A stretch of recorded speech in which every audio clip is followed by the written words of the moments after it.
आखिर क्यों देश की संसद से पास कानून के खिलाफ जिस तरीके से लगातार जो बयानबाजी है, भड़काने का जो काम है वो यहां पर किया जा रहा है। इसीलिए जो सुलगते हुए सवाल हैं इस पूरे घटनाक्रम पर वो उठ रहे हैं। आखिर सबसे बड़ा सवाल यह कि भारत में फिलिस्तीन की बात आखिर क्यों की जा रही है। फिलिस्तीन के बाकायदा वहां पर पोस्टर नजर आते हैं, वही कानून के विरोध में शहीद होने के आखिर मायने क्या है, क्या मतलब है कानून को लेकर शहीद होने का, जो ओवैसी कह रहे हैं। वहीं वक्फ कानून को ईमान से आखिर क्यों जोड़ा जा रहा है, क्यों ईमान की दोहाई दी जा रही है। वहीं दूसरी तरफ मुस्लिमों को भड़काने की आखिर क्यों कोशिश की जा रही है, क्यों इसे जो है भुनाने की कोशिश हो रही है बार बार। और दूसरी तरफ सवाल यह भी कि वक्फ कानून के विरोध की आड़ में क्या साजिश चल रही है, और साथ ही साथ क्या देश में अराजकता फैलाने का पूरी तरीके से प्लान तैयार कर लिया गया है। क्यों बार बार इस तरीके के बयान जो हैं वो सामने आ रहे हैं, ये सबसे बड़े सवाल है।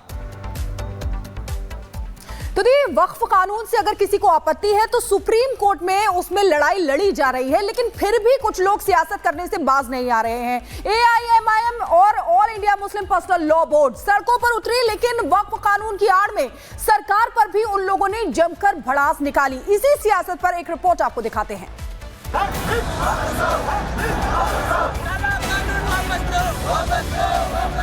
नारे तकबीर। मुझे तो कागज दिखाने पड़ेंगे और आपको कागज की जरूरत नहीं है, ये कैसे हो सकता है भाई।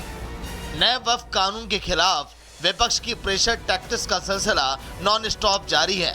इसकी एक बानगी शनिवार को हैदराबाद में देखने को मिली, जहां AIMIM और All India Muslim Personal Law Board वक्फ कानून के विरोध में सड़कों पर उतर गई और वक्फ की रखवाली के नाम पर सरकार पर जमकर भड़ास निकाली। AIMIM के दारुस्सलाम स्थित दफ्तर में ओवैसी के साथ मिलकर all India Muslim Personal Law board ने सरकार के खिलाफ मोर्चा खोला और वक्फ कानून को वापस लेने की मांग करने के साथ ही अपने विरोध की अगली रणनीति भी सामने रखी। All India Muslim Personal Law board ने ये एक एक्शन प्लान जो है वो लेके आए हैं, जहां आने वाले दिनों में प्रोटेस्ट होंगे और साथ ही साथ कई राउंड टेबल कॉन्फ्रेंसेस होने के लिए all India Muslim Personal Law board ने ये अनाउंस किया है। यहाँ पे इस प्रदर्शन में AIMIM के सैकड़ों कार्यकर्ता शामिल हुए। पहले एक एक करके मौलानाओं ने वक्फ कानून को लेकर सरकार पर सवाल खड़े किए। उसके बाद ओवैसी ने भी केंद्र की सरकार के खिलाफ तीखे तेवर दिखाए और अपने शक्ति प्रदर्शन के दौरान उन्होंने कहा कि इस कानून के जरिए सरकार मुसलमानों की जमीन हड़पना चाहती है। जमीन का जिस जायदाद का मालिक है उसकी हिफाजत के लिए आगे बढ़ रहे हैं। हम अल्लाह के घर की हिफाजत के लिए आगे बढ़ रहे हैं। हम अपने ईदगाहों की हिफाजत के लिए आगे बढ़ रहे हैं। जब तक ये काला कानून वापिस नहीं होगा हम एहतजाज करेंगे, हम पीछे नहीं हटेंगे। अब वैसे जहां इस कानून पर सवाल खड़े कर रहे हैं, तो वहीं VHP नेता विनोद बंसल कानून का विरोध करने वालों को आईना दिखा रहे हैं। उन्होंने ये साफ कर दिया कि इस देश में कानून सबके लिए समान है और अगर कोई किसी जमीन पर दावा करता है तो उसे उसको साबित भी करना पड़ेगा। ये भारत का कानून है जो सारे नागरिकों पर इक्वली एप्लीकेबल होता है। ऐसा नहीं हो सकता कि आपको तो जमीन का मालिक इसलिए बता दिया जाए क्योंकि आप बहुत सालों से उस पर कब्जा जमाए हुए हैं, मेरे को जमीन का मालिक इसलिए नहीं बताया जा रहा क्योंकि मेरे पास कागज नहीं है। मुझे तो कागज दिखाने पड़ेंगे और आपको कागज की जरूरत नहीं है, ये कैसे हो सकता है भाई। माँ भारती की पुण्य धरा को कलंकित, कलुषित और जो कब्जा करने की जो कोशिश जिहादी मानसिकता के लोग कर रहे हैं, अब ये बर्दाश्त नहीं होगा। हालांकि ऐसे में अभी सवाल भी उठ रहा है कि जब नए वक्फ कानून को लेकर सुप्रीम कोर्ट में सुनवाई चल रही है तो भाईजानों को सड़क पर उतरने की क्या जरूरत है। Bureau report, Republic Bharat. आखिर इस भड़काऊ बयानबाजी का मतलब क्या है, क्यों बार बार इस तरीके के बयान दिए जा रहे हैं। देश की संसद से अगर कानून बन चुका है तो उसके बाद इस तरीके की बयानबाजी का क्या कुछ मतलब है, इस पर चर्चा करेंगे। खास मेहमान हमारे साथ यहां पर जुड़ेंगे। सबसे पहले मौलाना साजिद रशीदी साहब इस वक्त हमें यहां पर ज्वाइन कर रहे हैं। रशीदी साहब, सबसे बड़ा सवाल यह है कि ये जो बयानबाजी चल रही है ये वास्तव में संविधान बचाने की चल रही है या फिर जो वक्फ में जाने के बाद जो अधिकार चले गए हैं, जो जमीन जो अपने खाते चल रहे थे वो साफ हो गए हैं, ये उसके लिए चल रही है लड़ाई?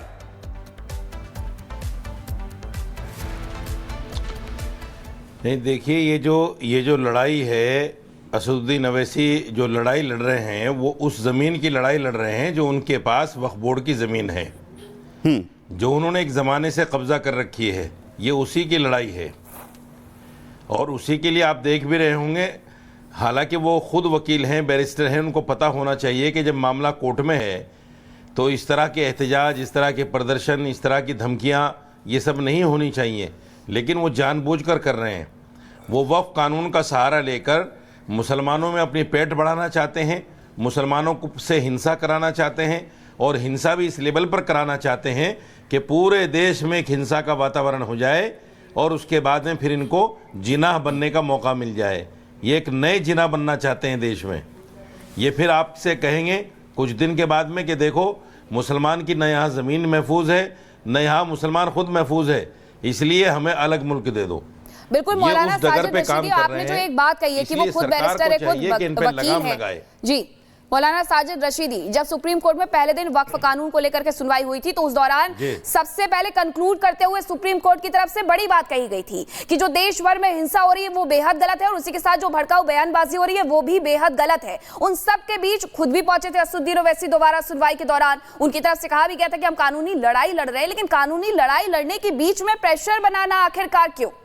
कोर्ट ने कहा है ना कि 7 दिन के भीतर हम सुनेंगे, उसके बाद 5 दिन आपको भी मिलेंगे, आप भी आकर के जवाब दाखिल करिए। तो क्या रुका नहीं जा रहा है? देश में और माहौल खराब करना चाहते हैं? मैं उसी बात को कह रहा हूं कि ये बैरिस्टर हैं, वकील हैं, इनको कोर्ट की गरिमा का पता होगा कि जब मामला कोई भी कोर्ट में लंबित होता है तो फिर सड़कों पर नहीं उतरा जाता। सड़कों पर तो जब उतरा जाता है जब कोर्ट भी ना सुने, सरकार भी ना सुने, तो सड़कों पर उतरने की नौबत आती है। यहाँ तो कोर्ट सुन रहा है ना, तो जब कोर्ट सुन रहा है तो फिर इनको सड़कों पर इस तरह से उतरना, मैंने बताया कि ये जानबूझकर पूरे देश में हिंसा का वातावरण बनाना चाहते हैं, अपने आप को जिना साबित करना चाहते हैं, अपने आप को एक मुस्लिमों का लीडर साबित करना चाहते हैं, अपने आप को ये जिताने और बताने की कोशिश कर रहे हैं कि मैं सुप्रीम पावर हूं, मुसलमान मेरी बात को मानता है और मेरी एक आवाज पर बाहर निकल जाता है। बिल्कुल लीडर तो बनाना चाहते हैं राशिदी जी, लेकिन किस तरीके का लीडर बनाना चाहते हैं ये बड़ा सवाल है। हमारे साथ आचार्य विक्रमादित्य भी जुड़ चुके हैं, उनसे बात करते हैं। आचार्य जी, असदुद्दीन ओवैसी जो अपने आप को मुस्लिमों का रहनुमा बताते हैं, लेकिन जिस तरीके से उनके शब्द हैं, आर पार की लड़ाई, मरने के लिए तैयार रहना, ये क्या बताते हैं? क्या वो गरीब मुसलमानों के लिए लड़ रहे हैं या फिर अपनी राजनीतिक लड़ाई लड़ रहे हैं और सरकार के प्रति भड़ास निकाल रहे हैं?